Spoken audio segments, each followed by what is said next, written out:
Please, like, wake up. Like, Bart's is about to close soon. So I found a dog. So many thoughts on this book. I don't even know if I'm in the mood for this book, but we'll see. Hey guys, welcome back to another reading vlog. I'm so excited for this one, guys, because this week we are going to be reading creepy books. Okay, we're gonna be reading books that are thrillers, mysteries, memoirs about someone being in a cult. I have the books stacked and I want to do eerie books, like eerie, creepy. What is it? What's a good word for like out of the usual? Sinister. We are going to read sinister books for a week. This is something that is like out of the ordinary, thrillers, scary, creepy. That's what we're gonna do because I love this type of stuff. I'm a documentary girl. If there's a documentary about something going wrong, something out of the ordinary, and like especially cult, sign me up, sign me up. So I'm in such a mood for this right now. I've been reading romances and I'm like, you know what, let's go back. I'm in a thriller mood and I have quite a few on my TBR that I haven't gotten to. And then I have one that I've been really looking forward to and it's finally out. The Crash by Freida McFadden. Fun fact, I've actually never physically purchased a Freida McFadden book because I refuse, well, first of all, the covers aren't that cute in my opinion, but I refuse to read anything other than on my Kindle, a Freida McFadden book. There's just something about it that does something for me and I've heard great reviews about this one, so I'm so excited to read this. And yeah, so I have like a couple lined up. So we're gonna do another like thriller, creepy, paranormal, eerie video, no romances, no cutesies, no funsies in this video. So if you are someone like me that loves that stuff, this vlog is for you. So make sure you guys like and subscribe and stick around. I'm going to be making YouTube videos all about books and join the Bestie fam. I'm so happy to have you here. And yeah, let's have a good week, guys. This is gonna be a good reading week and I'm ready for it.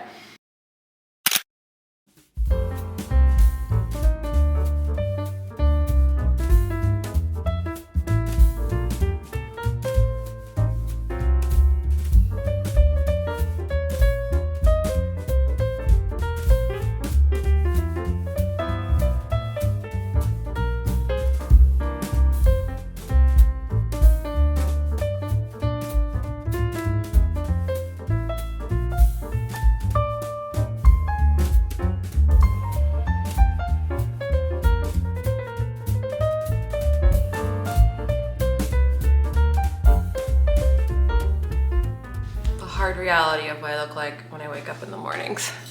It is Saturday and it is rainy and gross outside and my stomach hurts. So we're going to be making tea and we're going to be reading, and I love reading in the morning time. It is such a vibe.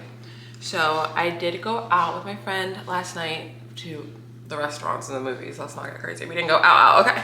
And page 37, so I'm 10% into The Crash. And I'm getting to like the main plot now. So if you guys don't know, The Crash by Freida McFadden is about, one second, I'm gonna make my tea. The raspberry hibiscus tea from Target. The Crash is about a girl who is pregnant and she is going to visit her brother. And when she goes to visit her brother, she gets like, I think her car breaks down. Not to this point yet. We're just now starting the plot where I am at 10%. So this family comes and helps her. She's like 8 months pregnant. I don't know if I mentioned that. And they invite her into their house. And then apparently that's like the worst mistake she ever made, was going into these people's houses.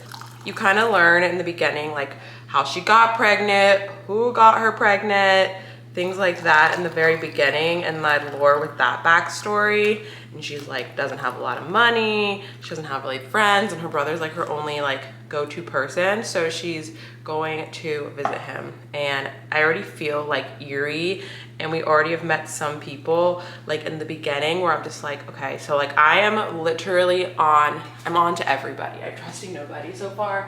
We haven't met very many people, but we're like, she's about to get on the road right now to go visit her brother. So I'm excited just because, you know, I haven't Rita McFadden books haven't been hitting me like The Housemaid has been hit me, and Never Lie. Those are my two favorite books from her. So I heard she's back with this one, so I'm excited. And I really don't have many plans for today, so I'm hoping to get a good chunk of reading done. This could be like kind of overachieving. I'm hoping to get about maybe 50% into the book today, because I really don't have many plans besides like dinner with my friends and maybe my niece coming over. So let's turn on some lo-fi music, chill music, get some reading done, and then I'll probably have to do some laundry, which is like, ugh. But Destiny just posted a new video, so I love when one of the book girlies post a video to keep me entertained while I do laundry, and I absolutely freaking hate laundry, so.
Back from, I look like I'm wearing a turtleneck. I'm back from Barnes, and I would say that was a success, and I always feel better because the things that I bought were Barnes & Noble exclusive editions. So I got a new tote, and I already have it in gray, but this one actually has like accents of shimmer, and it's so cute. So that's a bonus. I was like, okay, I made the right move. Like, I don't know why I got this tote. So I got the Rebel Witch. I've been waiting for this book to come out for so long. I was obsessed with Heartless Hunter.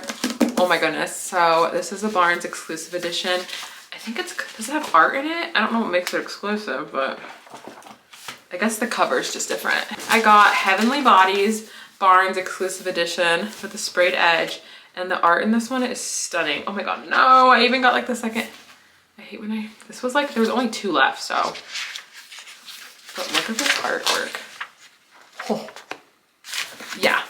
Yeah, and a tote. So I'm very happy with my purchases today. I'm feeling very satisfied. I'm trying to only buy new releases for new books and get through my TBR because it's like kind of long. You know what? I don't need to buy books that have been out. I just want to buy new releases. Actually, it's Heavenly Bodies a new release that, I don't know, it's new to me. I took some long naps today. So there's currently a readathon going on in Sarah's Discord, and I want to participate some more. I did today and I kept falling asleep. Story of my freaking life. So now that I've had naps today, I'm gonna try to stay up as long as I can to read. I'm a girl that can fall asleep within like 5 minutes. I'm a sleeper. Okay, one thing about me is I'm gonna sleep. But because I napped so much today, I'm kind of awake, and I'm going to see how long I can stay up. Honestly, this could be so anticlimactic because I could possibly fall asleep, but I want to get to 50% of the book, and I think I'm currently at, I'm 34%, so I want to get to 50% today and then read the other 50 tomorrow, and that could be really high hope, like really stretching it today, but I think I can do it. Get some pajamas on. I'm gonna see if I can do this, and we'll check back in.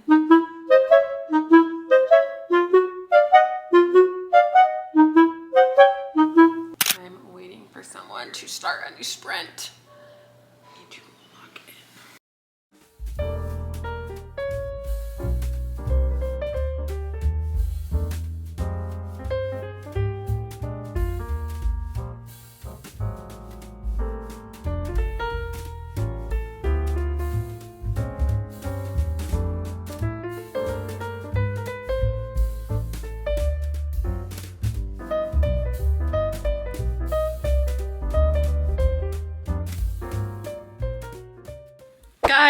Guys, I finished The Crash. Okay, I finished The Crash, and I feel like I have so many thoughts on this book, but like no thoughts at all. Had to update you guys. I literally just finished it like 5 minutes ago, and I already know my rating. I'm gonna give it a 3-star. Gosh, okay, Freida McFadden. I will say a lot of her books are structured the same way, and they're nothing groundbreaking. They're fast-paced and they're entertaining.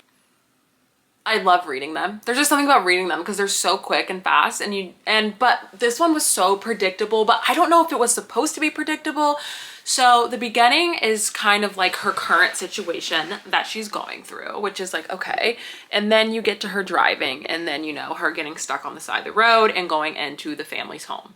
And I felt like the duration of when she was in the family's home was kind of repetitive. Actually, it was very repetitive. It was just the same thing over and over and over again. I felt like, and there wasn't a lot of action there. There really wasn't. I wasn't on the edge of my seat. I really like kind of guessed from like the jump what the situation was. You're kind of like trying to connect how the things come together, and then it was pretty obvious how it came together. I will say there was one thing at the end that got me like a little bit, but that part was pretty slow and it dragged out, and that felt like that was the big chunk of the book. And then you have the ending, which starts to pick back up, but that's like the last, I want to say like 15% of the book. The main hunk of it was just her in this house, and it was just boring. I'm wondering why she chose to go that way, because I felt like the premise could have been so good. Like she could have done so many things with her, like getting with this creepy family, like kind of like the book We Used to Live Here. When the creepy family came into the house, they had so many things happening and going and storylines going, but this one was very static. It was very like surface level, not intense at all. You did not have to think much, and I don't know if that's what she wants from her thrillers, but I never was like on the edge of my seat. And I do like the way it like ended and wrapped up, but it didn't end like a thriller. It ended like a literary fiction, and I don't know how to put that, but it wasn't very like thrilling, I will say, to the end. So I would give this one a 3-star, mainly just off of it being entertaining and fast-paced like all her books are. They're just entertaining reads. They're nothing like crazy, and they don't really make you think much and you zone out. So I don't know, something about Freida McFadden, like I will read the book. I will read what she comes out. It's on Kindle Unlimited. I'm gonna read it. I don't know what it is about her, but I don't really rave about any of them, to be honest. So I'm trying to figure that one out, why I keep reading her books. But that is the first book done. So accomplished, and now we will be moving on to the next book that we have, and I'm very excited about this one because I've been wanting to read this book for a little while. Dinner for Vampires, Life on a Cult TV Show. This is by Bethany Joy Lenz, and if you don't know, she was one of the characters on One Tree Hill, and I loved this show in high school, which had Michael Murray and Sophia Bush. And I was like so obsessed because they were dating in real life. But anyway, her book, and I know that she had recently talked about being in a cult, But this says, like, typically I tell someone I was in a cult, their first response was which one? I know they're hoping I'll say a cult that they've heard about on some salacious podcast or true crime show. I know this because I see the disappointment in their faces. Just disappointment made me feel insecure, worried about that my cult wasn't culty enough. But how bad could it have been? Feeling like I need to prove to my cult's legitimacy. I learned to tell people straight away they stole over $2 million from me. It's always perked people up. Okay, yeah, it worked on me. The less tabloid, friendly truth and reason, I will now be so willing to tell my story. Cults can come in multiple guises and anybody can fall for one. I've watched so many documentaries about them and they prey on like weak people. Like they prey on people in a bad place, and I realized that they feel like they can make you belong and they can change your life. And a cult where people like preyed on them being single and then they really wanted them, they told them, I can change your life, I can make you find the love of your life, and then they'll pull them in. And then there's so many ways that cults grab people. So I'm actually very curious on how she was on a TV show but like very deep into this cult, and if they targeted her because she had money. Because one thing about a cult is that they gonna take your money. I've never read a book about one, but I've been hearing so many people rave about this. I know this was on Book of the Month, and I'm so glad when it came in from my library. So we're gonna read this together. I'm so excited. Dinner for Vampires. You guys are probably like, who the heck is this bitch? Like, who is you? Dramatic change from the last clip, but it's only been a day, guys. It's only been a day since we've talked. It is Tuesday evening, and I have different hair. So now that the elephant's out of the room, update you guys on A Dinner for Vampires, because this is so good. So I started reading this yesterday. No, yeah, barely. I basically started reading this today. Got like 2 chapters in, and then I was like, let me get the audiobook, because I love reading memoirs when they do their own audio, especially when they're actors, because you know it's gonna be good. Like the fact that I watched One Tree Hill just makes this like so much more nostalgic and better. But it's so crazy, kind of like with the Jeanette McCurdy book, like you never know what's going on in someone's life when they're not on screen. And the way that they make their life on screen, like their job, so minimal compared to everything else that's going on in their life. And I just remember watching One Tree Hill and thinking like, oh my God, they get to work with Chad Michael Murray. Like these girls are everything. And I remember watching her in Bring It On, and just like to know, Bring It On again. And just to know that like, this stuff was going on. This is like a religious cult that she's in, and maybe like by definition and laws, it's not considered a cult. But I mean, if someone's like controlling your every thought, decision, I think it's a cult. And I think religion does this in a really sneaky way. Please hold. Okay, another change. Now we're wearing pajamas. Cults prey on weak people, or people that they know they can like really manipulate. And she was like a prime contender, already having a religious background and being lost. It's actually crazy the way these cults can seem so normal at first, and then you slowly like start getting deeper and deeper into them. But it's so cool for her to be so vulnerable and really recall moments and conversations. And it's really well written and it's really well done. I literally, guys, I'm on page 177. When I tell you I binged this audiobook, like I was listening to it so much today while I was working, I almost like, it doesn't feel like an audiobook. Like, I'm almost done. Like this is only a 300-page book. So we're flying through this. I'm like very curious to see how she like navigates it, and how she, because the prologue is like current time and then you go back. So I'm very curious to see how she gets to the current time. And I think her story is probably so moving for a lot of people that have maybe been in a similar situation, have gotten taken advantage of. And when you're kind of lost and someone pretends to know everything, and it's always a man. That's not true, actually. I watched an HBO documentary and it was a woman. That one was wild. That one was like more hippies though. I don't even know if they like hid behind God. Maybe. That was a crazy, what they called her something, and then she like didn't believe in normal medication, so like they drank this thing that like turned your skin blue. That was wild. I don't remember what that documentary was called, but that was crazy. Going to maybe watch a little bit TV And then I'm gonna crochet because I'm working on a cardigan currently and I need to finish this cardigan before it's summer again. And then I'll probably read a little bit and finish this tomorrow because this was so good. Let's lock in.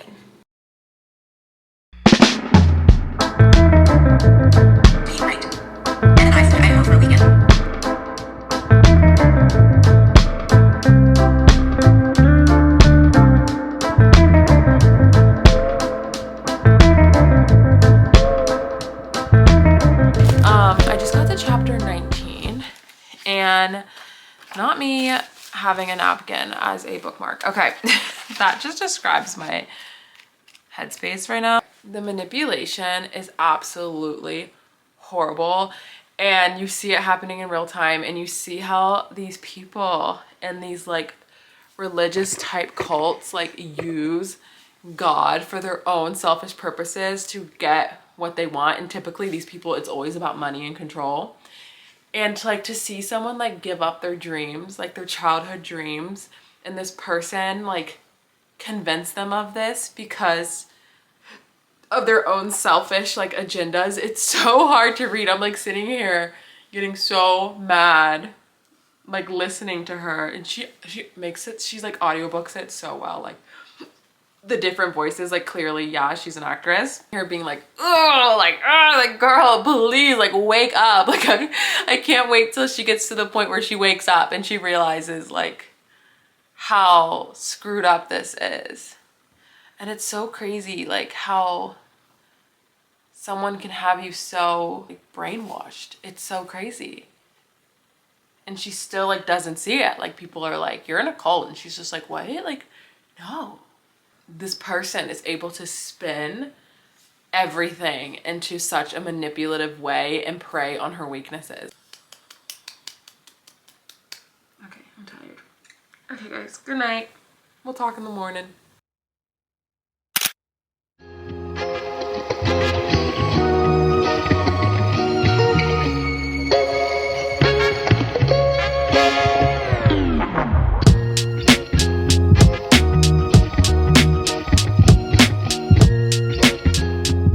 So we finished Dinner for Vampires. Guys, keep in mind, I started this yesterday. I flew. The audiobook is so good. I highly recommend you guys do the audiobook if you decide to read this because it's in her voice. She literally gets the actors from One Tree Hill like to do their own voices. It's just so good. The way she tells her story in such a like good way. And it is really vulnerable to admit things like this because you're like, who could fall for a cult? Like, who would get in a cult? But people are sneaky and they know how to get people. And she was someone who was super talented, and they saw that she lacked confidence and really preyed upon her. And I find her story to be like so good. And I just hope these people like just karma comes their way. Like just scamming people from the end of time and brainwashing people and stealing money from them and hiding behind religion. It's just horrible. And so many people do it. And I'm just glad that she wrote this book, and maybe someone that's in that type of situation that like doesn't realize that they're being controlled like will read this and get something from it. And even a girl who's like so talented, like she's literally in Hollywood, she was on like my favorite TV show, can be a victim of this and like be like doubting herself, who's like stunning and talented. So I found that to be crazy because, you know, she was in a position that people like dreamed of being in, like literally acting like Chad Michael Murray. Like I wanted to be Haley Scott. Like I was so jealous that she got to be with Nathan, you know, and like what was going on in her real life. It's so insane. I found this book to be so good. So if you guys were thinking about reading this, or if you're a fan of One Tree Hill, I highly recommend you guys pick this up. So I am going to start the last book that we're going to be reading together, guys. I decided last night to be reading this one, but I have to go pick up my Chipotle. So I'm going to pick up my Chipotle, and then we're going to get into the final book of this video. And this has been on my TBR for like over a year, guys. So this will be good to get off of. And I will probably, depending on how I feel about this book, it's got decent ratings, passes on to like either my older sister or my younger sister. So I'm excited for this last book, guys. Let's go get Chipotle. I need my food. I'm not gonna lie, guys. I probably ordered the nastiest Chipotle bowl in the world. It looks similar, but I was like, I have never ordered something with no rice and like only like cheese and salsa and chicken. Like a corn salsa, chicken and cheese. Like soup. I don't want to talk about it. Anyway, it's like your 13th reason you're like, this was supposed to be the thing that made me feel better. And it didn't. So it made me feel worse. I'm gonna just put on some chill lo-fi. The next book that we're gonna be reading is Nothing More to Tell. This is the same author that wrote the One of Us is Lying book, but I never read that series actually. So what made me buy this one? I don't know. I think this was like, yeah, this was like the monthly pick for Barnes & Noble, and I thought the synopsis sounded good. So it's like 4 years ago, Bren left St. Amber Rose School following the shocking murder of her favorite teacher. His body was found in the woods by 3 students. The case was never solved. But now that Bren is moving home, she's determined to find out what really happened. Her ex-best friend, Trip Talbot, is her way in. He was one of the kids who found Mr. Larkin, and it was Trip's account of what happened that cleared everyone. Everything he told the police was a lie. You know when you're in a mood and everything gets on your nerves? Like everything, like every little thing.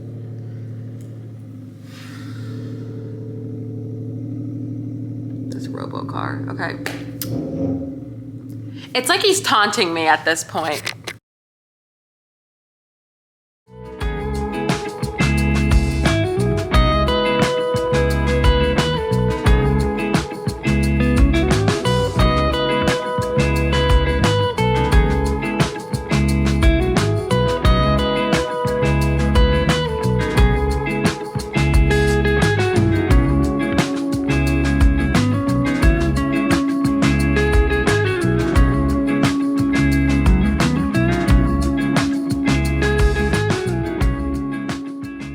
I'm so tired. I'm like trying to read this and then like liking it so far. She's like getting an internship at a crime newspaper and she's like a journalist. It's like kind of giving me Good Guides Girl to Murder, but then again I'm 8 pages in and I'm like exhausted and it's 7:20. Like today has taken it out of me, so I will check back in with you guys tomorrow and we will read this book.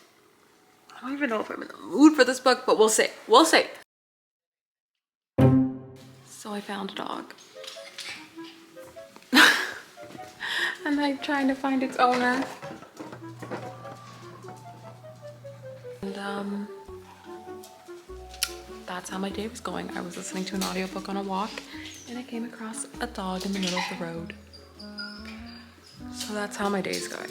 Okay guys, I just hit the 120 pages into the book. I'm about on 117 and obviously it's really YA, but it's so good so far. So basically they're like, I'm kind of in the setting up phase of looking into this story of her teacher that passed away. So our main character, what is her name? Bren. She moved away 4 years ago and then she's moved back because of her dad's job. And a teacher 4 years ago passed away and it's like the 4-year anniversary of it. So they're planning a garden. She is a journalist and then she's going to write, like for her internship, she's gonna do a story on the Larkin case, which is a teacher that passed away 4 years ago.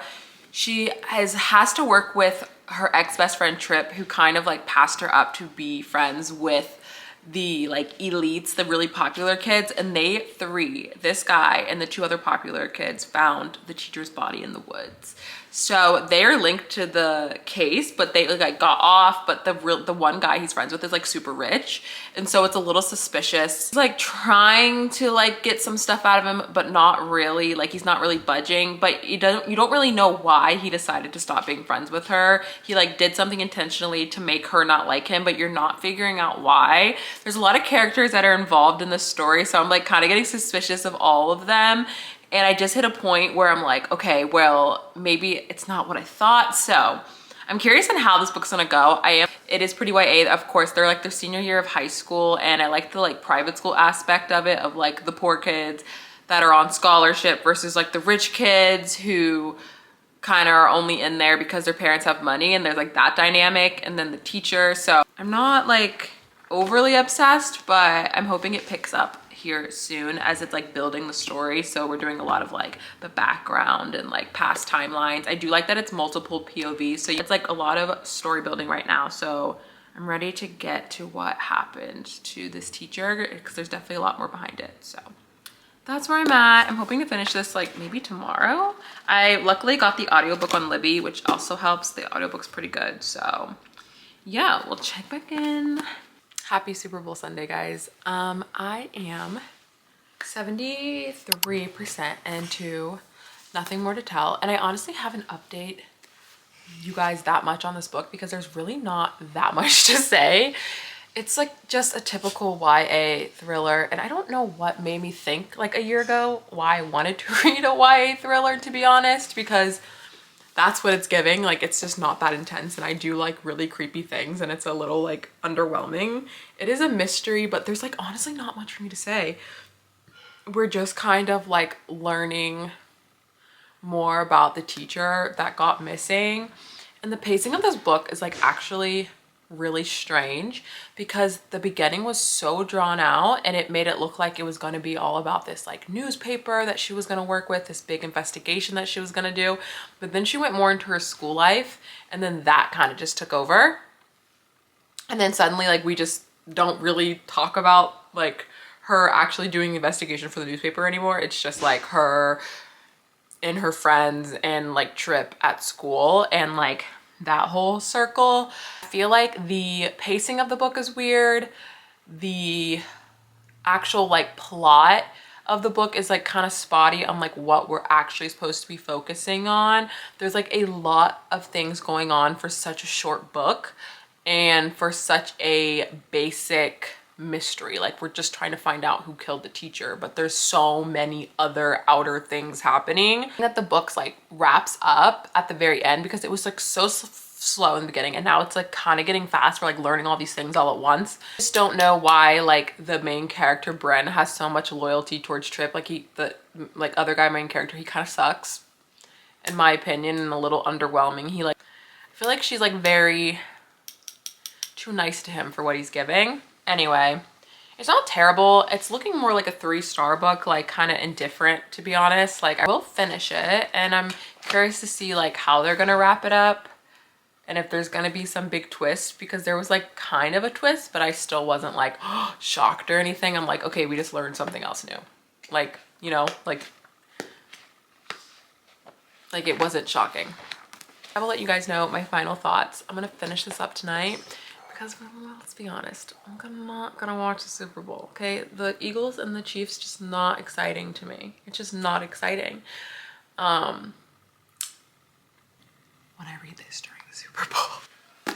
I finished Nothing More to Tell.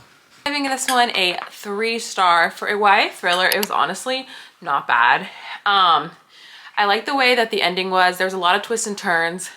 The pacing, like I said, is really off. It was pretty slow in the beginning, and then in the middle it kind of dragged and I was getting a little bored, and then it really picked up at the end.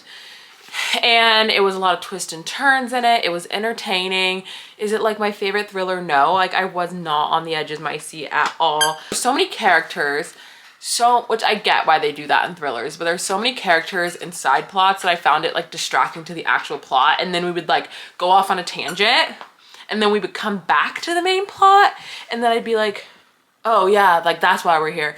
And I just like didn't find myself like deeply invested in the story that much. But it was quick. It was like barely 300 pages. I was a little so indifferent about it. Like, I would never like recommend it, but I wouldn't say it was horrible, you know? It's just kind of like eh. It was kind of just mid. I mean, it's a YA thriller, so nothing like really devious and crazy is probably gonna happen. So like, again, I said again, like, I don't know really why I bought this, but I'm glad it's off my TBR because so in this video we read The Crash, we read Dinner for Vampires, and we read Nothing More to Tell. I will say out of all 3 books that my favorite definitely was Dinner for Vampires. I had a really good time enjoying. So I'm gonna go back and finish watching the Super Bowl, but I definitely wanted to end this video for you guys. Thank you so much for watching. Make sure you guys like and subscribe and join the Bestie Book Fam. I have lots more videos planned in the future and I'm so excited for you guys to come along with me.